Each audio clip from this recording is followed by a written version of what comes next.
नमस्ते, मैं पारायणी वैद्य कंचन शर्मा। आज मैं हमारे अस्तित्व के एक बहुत ही खास पहलू के बारे में बात करने जा रही हूँ और वो है काल यानी समय और काल चक्र। हमारे आचार्य शुश्रु जी कहते हैं कि कालो ही नाम स्वयंभू अनादि मध्य निधनो।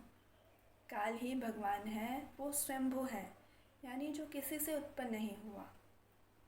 उसके ना आरंभ का, ना मध्य का और ना ही अंत का ज्ञान है।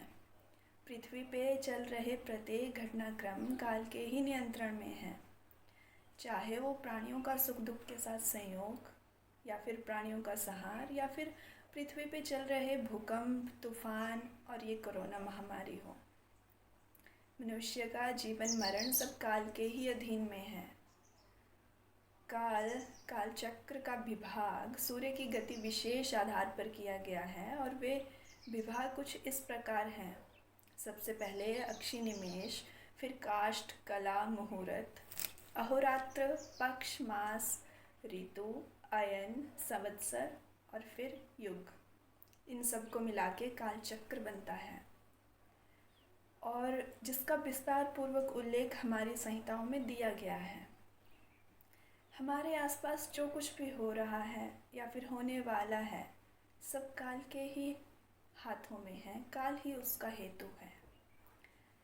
तो कुछ ऐसे भी उदाहरण दिए जाते हैं, जैसे यदि मानव जीवन तय है, मानव जीवन की अवधि काल के अनुसार तय है, तो लंबी उम्र चाहने वाले मनुष्य अपनी आयु बढ़ाने के लिए औषधि प्रयोग जैसे रसायन, मंत्र, यज्ञ, हवन, सद्वृत्त आदि का पालन ना करें। भूकंप, तूफान, तेज अग्नि, सुनामी आदि से खुद को ना बचाएं।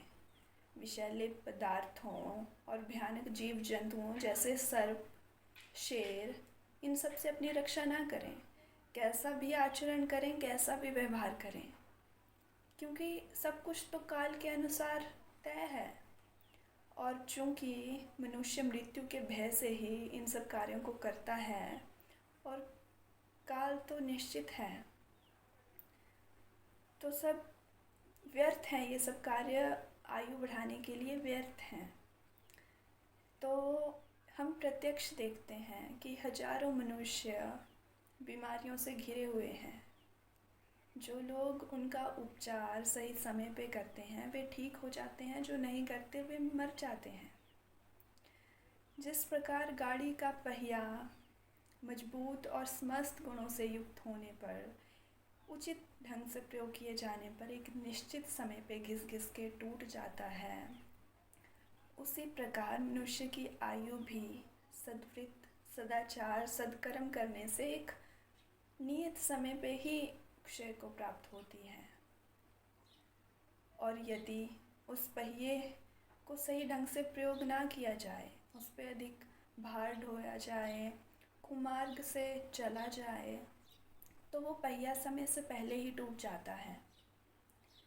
उसी प्रकार यदि मनुष्य अपनी प्रकृति के विपरीत प्रतिकूल व्यवहार करे, आचरण करें, तो उसकी आयु समय से पहले ही खत्म हो जाती है। इसीलिए हमारे चरकाचार्य जी कहते हैं कि तस्माद् हितोपचार मूलम जीवित मतो विपर्ययान् मृत्यु। हिताचरण करना, हितकारी वस्तुओं का सेवन करना ही जीवन का निमित्त है, मनुष्य जीवन का उद्देश्य है। और उसके विपरीत आचरण करना, अहिताचरण करना, बुरे काम करना मृत्यु का कारण है। इसीलिए मनुष्य जीवन अगर मिला है तो उसे व्यर्थ ना गवाएं। कितने ही जन्मों के बाद ये जीवन मिलता है, एक विशेष कार्य करने के लिए ही ये जीवन मिला है। हर एक मानव जीवन अपने आप में ही विशेष है। सद्कर्म करें, सद्वित का पालन करें। धन्यवाद।